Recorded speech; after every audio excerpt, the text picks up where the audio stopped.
This podcast is brought to you by sowraven.com, which is home to everything you need for a truly beautiful and productive garden. You'll also find great and essential gardening kit and stylish, lovely things to have in your house to bring the outside indoors, all inspired by the garden and the house being tied together. There's also plenty of garden inspiration, how-to videos and specialist growing guides. So head over to sowraven.com today to discover even more.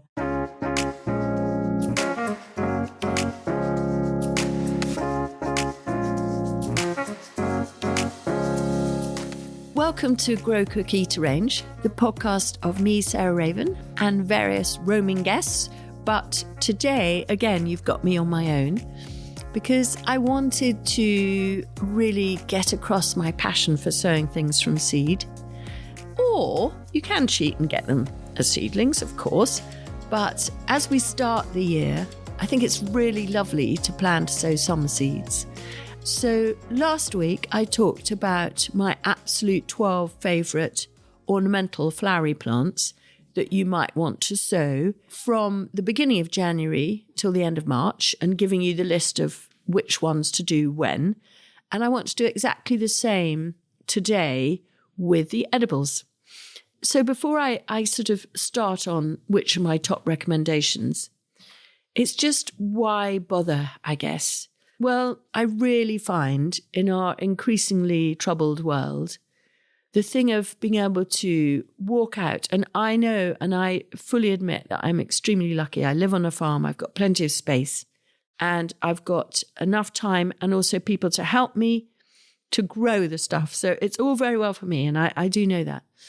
But genuinely, wherever I lived, and I'm not always going to live here probably, if I lived in a high rise on the 50th floor, I would still want to grow some of my own food and flowers, because the thing of walking out or just stepping out onto a balcony and harvesting something that is cut and come again, so it's not a 1 minute wonder in that once I've picked it, it's not there. Once I've picked it, it grows back again. It just gives me such incredible pleasure, and eating that, knowing that it's there's nothing happened to it apart from you tending it. So it's incredibly healthy. It's incredibly local. It's incredibly good for you. It's incredibly beautiful. It tastes incredibly lovely. It's just, I couldn't more passionately recommend this as an easy life enhancer. And at the start of the year, let's try and find as many easy life enhancers as we possibly can. So sowing just one packet of seed over the next 6 to 8 weeks. Go on, do it. I'm going to be doing it.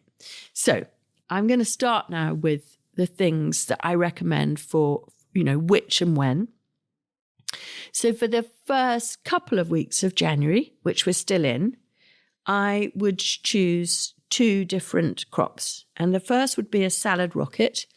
I find when I'm not here, I go and buy a bag of rocket, too regularly, to be honest, because I really love that you can have quite a boring salad, perhaps with some lettuce, but you can just then put some rocket into it and a little bit of olive oil and lemon juice and salt, and you've got something that's unbelievably tasty. So I think rocket is one of those things that absolutely transforms flavours. And I make rocket pesto with pasta. I put rocket with spinach to give it a bit of pep in a salad, but also I wilt it quite often with it.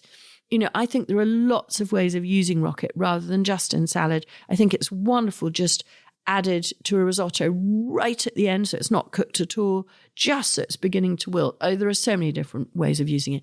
But anyway, and the other beauty of rocket is that it's incredibly cold tolerant. So there aren't that many crops that you can sow in the first 2 weeks of January, but rocket is one of them. And any of the salad rockets, dentata, serrata, any of those would be completely fine. And actually, wild rocket is fine too, because it comes from the highlands in Turkey and it can be under snow as a perennial and it will survive. So both wild and salad rocket would be a passionate recommendation for sowing very, very early on in the year, in January. And the next for me would be a cut and come again loose leaf continental lettuce. And again, because they don't have the heart like a sort of iceberg or a cos or whatever, but they're more open in their structure, it makes them much hardier.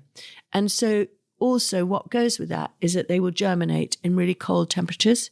And so we find with a lot of varieties, any of the oak leaf salad bowls, etc. But my favourite for sowing at this time of year is cocarde. And I find I can go on picking that for months and months and months if I sow it now, because it actually prefers it cold, grey and dark rather than hot and dry in the summer months. And so those would be my two for the first sort of, couple of weeks of January in the edible crew. And then I would move on to another couple of really, really, really hardy plants. And the next would be a mitsuna. Now, mitsuna comes from China, actually, I think, originally. And it's used a huge amount in stir fries and as a sort of wilted green, but also as a salad crop. And I know that, for instance, Raymond Blanc is keen on it because it's so elegant and so raw on a plate with the most beautiful sort of starter salad or whatever in his restaurant. You might well see mitsuna appearing. And I'm crazy about the green, but actually, do you know what? I prefer Red Knight, which is the red one, just because it has a bit more substance to the leaf. And so I find it's more versatile because I can use it raw in salad and it's really quite substantial, and a lovely, gentle, slightly brassicary, but kind of quite sort of peppery flavour. So I would say it's somewhere between a cross between a sort of brassica, sort of cabbagey taste and a rockety taste.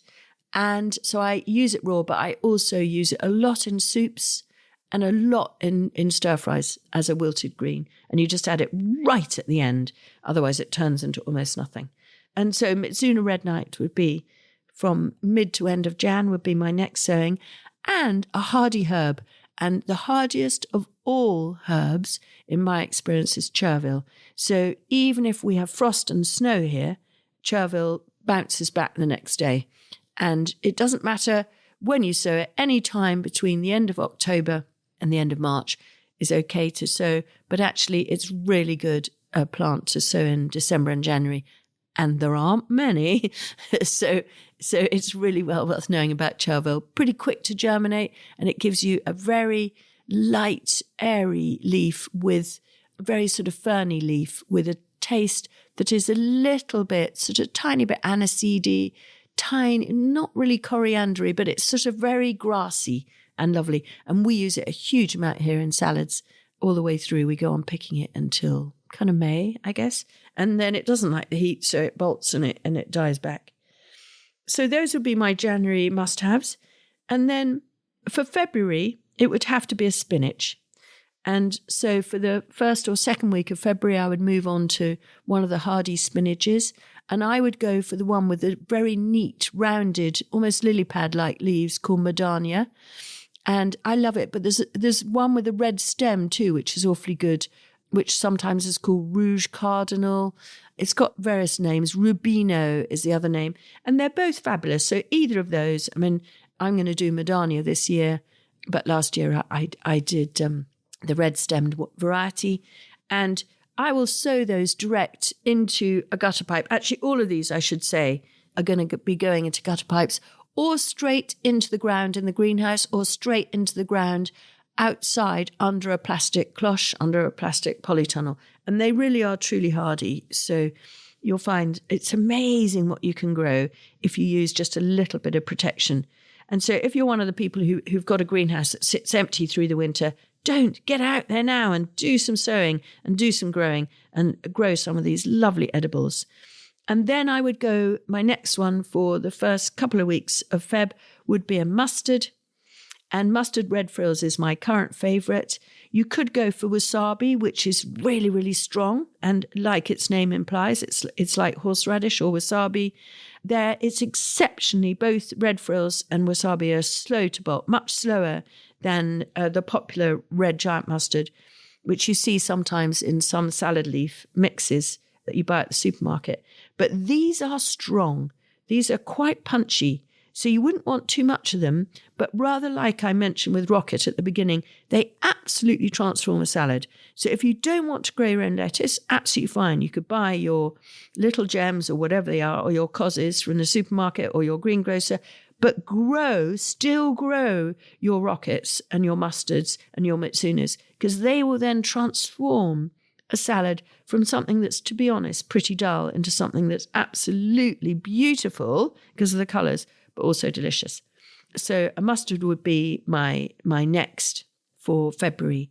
And then moving on from the middle to the end of February, I'm going to go for another lettuce, and it's one of my absolute favourite lettuces of all, and it's the marvel of 4 seasons, the merveille de 4 saisons. It's beautiful, waxy, bronzy leaf, fantastic flavour, incredibly long producing, and just superb. It's not a continental loose leaf lettuce. It's in what's called the round lettuce group, but it's really prolific. And if you just pick the outer leaves and leave the heart intact, you can go on harvesting that to your heart's content from a pot on your balcony or a window box, or if you have a garden, out in your garden. And then it would have to be, and I've banged on a lot about this in previous podcasts, it would be the flat leaf parsley, giant of Napoli. And there's one thing that I'm afraid I have said before, so I'm sorry for those who've heard this before, but you need to soak the seed overnight to soak the germinator inhibitor off the seed coat, dry them out for a few hours on a bit of paper towel, and then sow them. And that really makes a difference to the speed of germination of any parsley. Giant of Napoli is the hardiest, which is why I'm sowing it from the middle of February onwards. It really is. It's fine for sowing pretty much all winter, but the more light levels you get, the quicker it will grow off. So that would be one that I would sow after Valentine's Day, and I'll be picking that for a good 6-month stretch. So it's just, if there's one plant that I would grow, whatever size balcony, window box or garden I had, it would be Giant of Napoli, flat leaf parsley. On to early March. So coriander is one of those plants that really divides people. And I think, like with paper white narcissi, it's actually genetic, the way we perceive the flavour. And certain people find it really astringent and unpleasant, coriander, and other people absolutely love the freshness of the flavour that we associate with Asian food, whether it's Chinese, Japanese or Indian cookery. It's used hugely, or Thai, of course, as well. That's where I first discovered it when I was travelling, when I was a student in Thailand. I'd never had it before, and I absolutely fell in love with it and have adored coriander ever since. But I'm sure you all know, and this isn't a cooking episode, but you never, ever, ever want to cook coriander. It wilts instantly. You just add it as you're taking the food to the table, and that's how you always want to use it. But now is the time, not now, sorry, but the first week of March is the time to sow it. It's a really good time. And I always think you can sow it September, October, and then March, and maybe till middle of April. But it doesn't like it super cold, and it absolutely hates it super hot because it bolts immediately. So I always think of sowing coriander in the shoulders of the year, and the first week of March is the perfect time. It's also the time to sow your tomatoes. So either the last week of Feb or the first week of March is when I sow tomatoes here. And for me, my number 1 and 2 are Sungold and Black Russian or Black Crim. And I'll be sowing one or other of those as my next thing right at the beginning of March. And you can start sowing early. A friend of mine who has a polytunnel actually sows his tomatoes in January, and he does have tomatoes really early. But I'm sort of, I don't know, I kind of prefer tomatoes from the middle of July, and that's what you'll get if you sow them in the first week of March. So the final couple of weeks from the middle to the end of March is a pea and a courgette. Now, if you're going to grow one pea only, and actually you do only need to grow one pea only because this one is so good, it has to be Nairobi. And it's one of those varieties which is a sugar snap where you can eat the whole thing, the peas inside and the pod, doesn't get stringy, absolutely succulent and delicious. Couldn't more passionately recommend it. And I will sow those into a zigzag line in a gutter pipe from the middle of March onwards, and then transplant them out about a month later. And so I'll be picking peas from June. If you have a polytunnel or greenhouse, you can push that a little bit earlier. But yeah, wonderful, wonderful pea, unbelievably delicious raw and just chopped into a salad, unbelievably delicious, just steamed and sort of put into a risotto, and unbelievably delicious just as it is. And then my final one for edible sowing would be a courgette. Now, as you're moving towards the end of March, you can sow courgettes. If you want and you have space in a greenhouse or polytunnel, you could actually do these at the beginning of March, and you will then start harvesting courgettes by the middle of May. And that's what I find. And we do try and do that because it is rather lovely to start picking courgettes. So as the tomatoes are going out into the greenhouse, the courgettes are already cropping, and that is rather lovely. But if you don't have a greenhouse, it's still this time from the middle to the end of March is a good time to sow your courgette. And the quickest to crop from seed to harvest is a little so-called stuffing Cypriot courgette called Bianca, which is a sort of very pale green, and it's really, really quick to crop. The one thing about it, because it grows so quickly, once it romps off, you want to lift the vines and the actual courgettes. Try and lift the vines of the plant off the ground, just with a lump of wood or a brick or anything, because otherwise you might find that the courgette Bianca has very, very soft skin and it does rot off quite easily. So just try and lift them on some kind of frame or structure, and then they'll romp away and you'll be picking courgettes several weeks before any other variety. So I really recommend it. So just to recap, really worthwhile. Seed or seedlings, all these things couldn't come more passionately recommended. The first being a rocket, the second being a lettuce cocarde, can be sown right at the beginning of January. From the middle of January, a mitsuna and chervil, the lovely herb. From the beginning to the middle of February, a spinach and a mustard like red frills. From the mid to the end of February, I would recommend parsley and another beautiful cut and come again lettuce, the merveille de quatre saisons. From early March, I would sow a tomato and coriander. And from mid-March, I would sow the pea Nairobi and a courgette, and the quickest of all would be Bianca. So I hope that is a call to arms, or the opposite, a call to peace and a call to growing your own vegetables. And if you've never sown a packet of seed, just promise me you'll give one pack a go, because I almost can entirely guarantee that having sown one pack, you'll be sowing more. And it is very addictive and very rewarding. And if you really don't want to sow seeds, then of course there's always seedlings. But at least, even if you do that, you're growing your own, and it will give you such incredible reward and bounty from your doorstep. So, passionately recommended by me. Go on, do it. Thanks so much for listening to me alone on the essential edibles to grow over the next 3 months.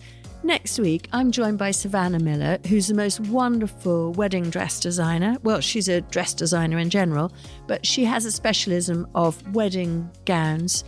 And I've had a lovely time with her over the last year, putting together a collaboration on a dahlia collection. And we're going to chat about what gardening does for our spirits and our sort of jollity, but also how they've inspired her new collections.